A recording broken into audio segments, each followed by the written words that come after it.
Sou um humilde servo na vinha do Senhor.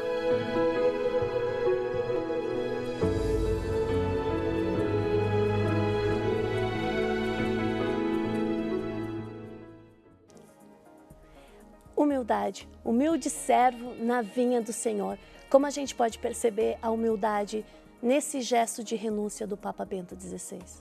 Olha, eu acho que para a gente entender a humildade de Bento XVI, o primeiro passo interessante é conhecer o brasão, o escudo que ele teve como bispo. Porque no escudo que ele teve como bispo, ele escolheu um animal como símbolo, era um urso com arreios. Ele é uma história de um santo, desculpem gente, agora eu não lembro qual era o santo, mas é um Vamos santo pesquisar. importante da Idade Média, que ele chega em Roma, ele deve chegar a Roma e vai com uma mulinha na estrada e uma noite um urso papa o raio da mula do coitado do santo. Se foi a mula. Se foi a mula, o santo não tem mais como chegar em Roma. E aí o santo chama o urso e diz: você comeu a minha mula, pois agora eu vou te arriar, colocar os arreios em você e eu vou para Roma, você vai servir como mula para mim. E ele chega em Roma montado no urso. Bento XVI escolhe esse urso como sendo o seu símbolo, porque o que ele está dizendo? Na universidade, eu era um grande teólogo. Na universidade, eu era como um urso na floresta. Mas eu, para me tornar bispo e para servir a igreja, eu me torno como uma mula, porque o bispo não é uma pessoa que fica pensando em grandes teologias, em grandes coisas, mas é um homem que está ali a serviço da administração da igreja, dos fiéis. Então, acho que esse é o grande sinal da humildade de Bento XVI. Ele é um homem que abandona toda a produção cultural, intelectual dele para estar a serviço da igreja, porque a igreja pediu para ele uma outra coisa. E aí, aquelas coisas maravilhosas de Deus, porque na medida que ele abandona o seu status de intelectual para poder servir a Deus, Deus o torna o modelo de um intelectual católico para o nosso tempo. Então, acho que esse é o grande gesto de humildade dele. Ele é humilde por causa disso. Ele podia ser um grande intelectual, ele queria ser um grande intelectual e ele abandona a sua aparente vocação intelectual para servir a igreja e por isso Deus faz dele um grande intelectual católico, modelo para todos nós. Com certeza, um desafio até dentro das nossas profissões, dentro das nossas atividades pastorais. Nós temos aí um exemplo de um grande Papa emérito agora. Eu estou conversando com o professor Francisco Borba, ele é coordenador do Núcleo Fé e Cultura da PUC e também é sociólogo. Então ele está nos ajudando a entender a religião dentro da nossa realidade, do nosso cotidiano, da cultura nossa. Professor, eu recebi um e-mail do Alexandro Veneze, ele é de Promissão, São Paulo, e ele pergunta o seguinte: peço encarecidamente que fale mais sobre o conclave. A gente agradece o seu e-mail e, dentro das nossas possibilidades, vamos conversar um pouco sobre o conclave. Na escolha de Bento XVI, foi um conclave longo? A escolha de Bento XVI foi um conclave relativamente curto, porque, como é que chama, desculpe, o nosso amigo? Ele é o Alex. O Alex. Olha, Alex, uma coisa importante para você, quando você pensa num conclave, é o seguinte: talvez 110, 115 dos homens mais poderosos do mundo vão estar durante um período de tempo fechados numa sala para descobrir qual deles é aquele que Deus quer que cuide de toda a igreja. É um momento de uma grande responsabilidade, de uma grande pressão sobre eles. Por isso a igreja faz o possível para que eles fiquem isolados do mundo, para que nem nada influencie o pensamento deles, senão a oração, a reflexão, a comunhão com Deus nesse momento que eles têm que escolher o futuro Papa. E por que foi rápido o conclave de Bento XVI, que elegeu Bento XVI? Porque, basicamente, neste conclave, logo emergiu a liderança de Ratzinger. Liderança de Ratzinger não significa que Ratzinger era mais inteligente do que os outros. Significa que os outros perceberam que Ratzinger era aquele que podia ajudar a todos a ficar mais próximo de Cristo. O grande drama do conclave é esse. Quem nos ajuda a estar mais perto de Cristo? Os jornais ficam inventando, mas eu acho que fulano é favorito, Beltrano é favorito, os cardeais norte-americanos querem fazer isso, os cardeais da Cúria querem fazer aquilo. Porém, nada disso realmente define qual vai ser o gesto e a decisão dos cardeais lá. Naquele momento, o problema é cada um diante da própria consciência e diante de Cristo. Ok. Então, o conclave, Alex, esse período que vai nos ajudar a eleger o nosso próximo Papa, fala-se muito na ação do Espírito Santo.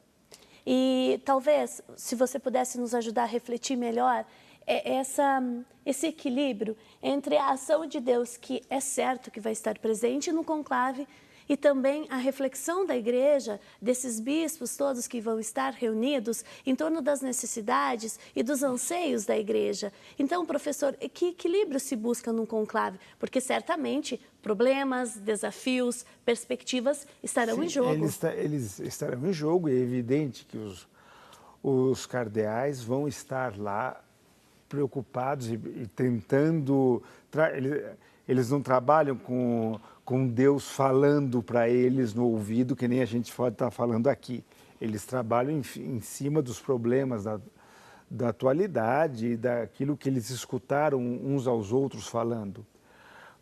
Porém, o grande problema que a gente tem que entender numa situação como essa é que um homem de oração sabe que Cristo o ajuda a discernir.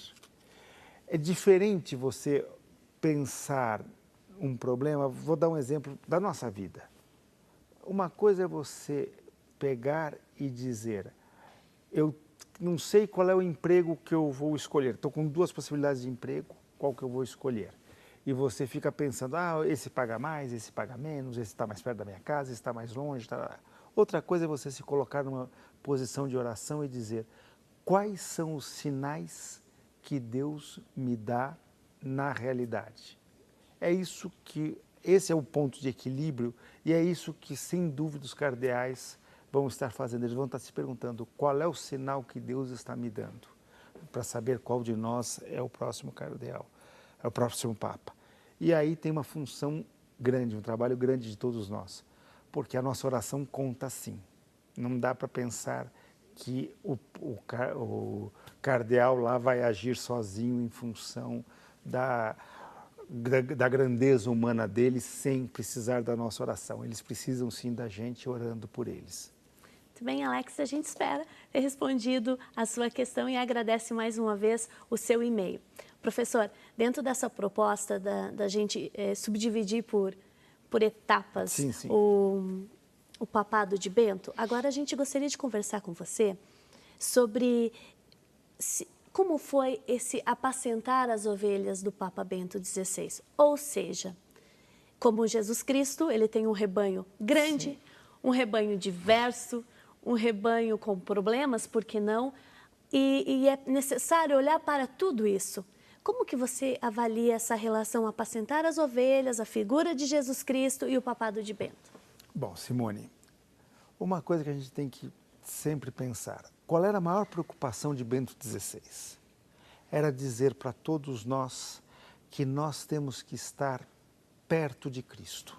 O grande problema para Bento, de toda a igreja, é a igreja se afasta de Cristo. A igreja, quando ele fala em igreja, gente, igreja somos nós. Igreja é todo o conjunto do povo de Deus, inclusive os bispos, etc. Igreja não é só a hierarquia, somos todos nós, certo? Mas o problema, ele diz, quando a gente fica longe de Cristo, todas as porcarias vêm à tona e dominam. Se a gente está perto de Cristo, Cristo nos ajuda a superar, inclusive, os nossos pecados. E ele fez todo um trabalho para anunciar isso. E ele tem uma grande frase que está no começo da encíclica dele. Na origem do ser cristão não existe uma coerência moral ou uma grande ideia. Existe o encontro com a pessoa de Cristo. É uma frase que está lá no começo da Deus Caritas Est, e vocês podem ver, gente, todos os grandes documentos da Igreja nos últimos anos têm essa frase. Isso é o sinal, é a marca de Bento XVI na Igreja, o sinal que a Igreja entendeu a mensagem dele e o convite que ele faz para nós. Porque a Igreja, como conjunto, entendeu, assimilou essa mensagem dele. Cada um de nós tem que assimilar cada dia isso. Na origem do ser cristão não existe a nossa coerência moral, as nossas ideias, as ideias dos grandes intelectuais, dos grandes pensadores católicos, não.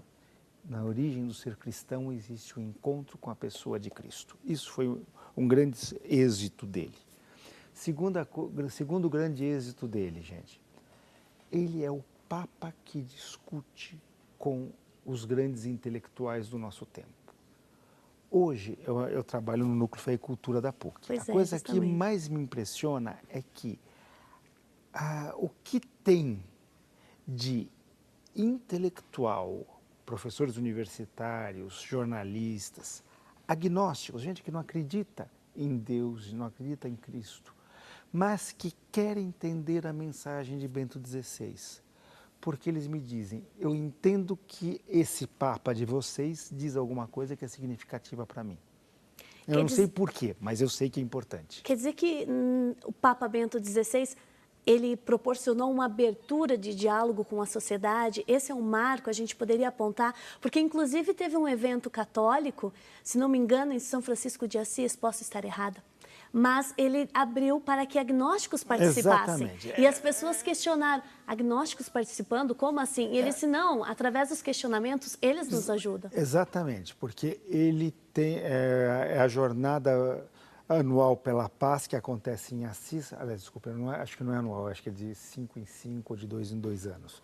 Mas é uma jornada pela paz que acontece em Assis, que reunia pessoas de todas as igrejas, de todas as religiões.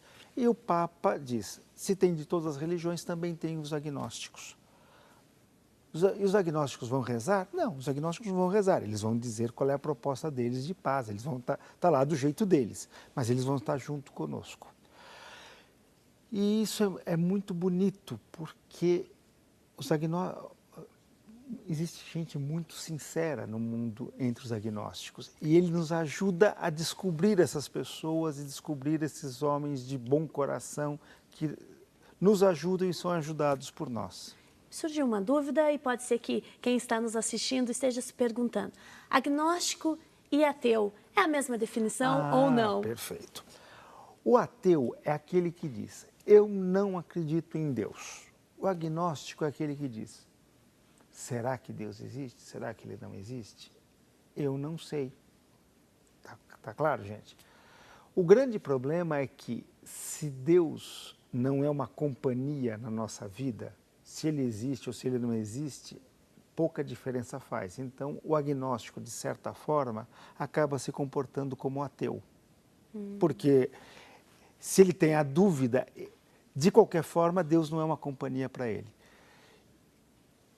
Não posso deixar de não citar um amigo agnóstico que participa dos eventos do Núcleo Fé e Cultura, que um dia nós, num debate, era uma peça de teatro e depois da peça de teatro nós fizemos uma série de comentários. E alguém da plateia falou, Deus é amor, então eu sou católico porque Deus é amor. E esse agnóstico que estava na plateia levantou e falou, não, um momento. Eu sei que Deus é amor, que vocês consideram que Deus é amor, mas cuidado. Porque se Deus fosse amor, eu também amo os outros, eu também teria Deus no coração. Deus é uma pessoa. Olha. E eu não sou católico porque eu ainda não consegui descobrir essa pessoa na minha vida. Fazer uma experiência com essa pessoa. Sou com essa pessoa. Se vocês pensam amor como uma coisa, ele dizia, como uma coisa geral, como essa coisa que todos nós temos de gostar de um outro, eu poderia ser católico, mas o que a igreja promete para vocês cristãos é mais do que amor. É uma pessoa que é o amor personificado e que ama vocês. Isso é que essa experiência eu ainda não fiz, por isso eu não sou católico. Eu fiquei impressionadíssimo, gente. Isso é uma percepção do que é o cristianismo. Para mim, eu disse, hoje ele me deu uma lição, para mim, que sou o coordenador do Núcleo Fé e Cultura, ele me deu uma lição do que é o cristianismo. Não é um amor genérico, é um amor que vem da pessoa de Deus, concreta na nossa vida. Está gostando da nossa discussão, da nossa conversa? Escreve para a gente ou liga aqui para a TV Século XXI. Nós vamos procurar, à medida do nosso programa, trazer a sua questão para o professor Francisco poder responder. Professor, quando a gente conversava sobre apacentar as ovelhas, sobre a missão do Papa Bento, você tocou nessa questão da necessidade de uma experiência de oração. Agora finaliza dizendo, Deus é uma pessoa, eu preciso ter uma relação com essa pessoa, com a pessoa de Jesus Cristo, que teve uma missão concreta, que teve uma prática concreta. E eu gostaria agora, dentro da espiritualidade do Papa Bento XVI, que você nos ajudasse a entender o que é mística e o que é espiritualidade. É a mesma coisa? O que significa? Tá. Atenção, eu vou fazer uma explicação aqui entre mística e espiritualidade, que não é uma citação uma citação de Bento XVI, mas para a gente entender o espírito de Bento XVI, tá? Vamos supor 3 maridos. Existe um marido que gosta muito da mulher dele, só que vive o tempo todo fora de casa, trabalhando para ganhar dinheiro e para levar dinheiro para casa. A mulher nem vê ele em casa, os filhos não... Ele diz, eu amo a minha mulher, mas ele está o tempo todo fora. Esse é o moralista, aquele católico militante, mas que no fundo ele esqueceu da igreja. Ele faz tudo em nome da igreja, mas ele esqueceu da igreja. Ele nem vai para a igreja, a gente já viu isso. O segundo tipo é aquele que diz, eu amo minha mulher e fica o tempo todo com ela, mas quando sai para a rua esquece totalmente, faz tudo como se ela nem existisse. Esse é aquele espiritualista que fica muito na oração, mas quando sai da oração não sabe o que fazer. E Cristo não é uma companhia, não é um critério de discernimento, de compreensão da realidade. Esses dois, Bento XVI diria, são católicos, mas não dá certo. O que ele diz? Quem é o católico verdadeiro? É aquele que vive uma mística, que entende que aquele marido que entende, quando ele está lá trabalhando na rua, que ele está fazendo aquelas coisas pela mulher dele que ficou em casa, ou que está cuidando dos filhos, que está em outro lugar. A mística significa você fazer as coisas por Cristo, sabendo que Cristo está com você, mesmo quando você não está na igreja, quando você não está rezando. É evidente que para você fazer isso, você precisa rezar, precisa ir para a igreja, precisa frequentar os sacramentos. Mas a mística que Bento XVI defende é essa, que a gente tem uma espiritualidade para depois, também na vida, mesmo quando você não está naqueles momentos de oração, de recolhimento, olhar o mundo com os olhos de Cristo. Muito bem. Pegando um pouco o embalo da sua fala, São Paulo já dizia, maridos, esposas, amam o seu marido, a sua esposa, assim como Cristo ama a igreja.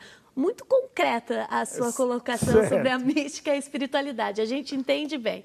Gente, e a seguir, nós vamos falar um pouco das perspectivas para o novo Papa. Afinal, quais são os desafios que ficam por aí? E o Concílio Vaticano II, que a gente fala tanto ou nem tanto, que desafios ele nos propõe. A gente volta a seguir.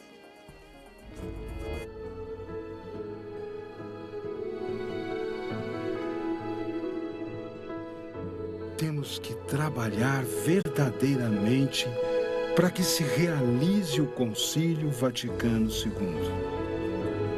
e que a igreja se renove.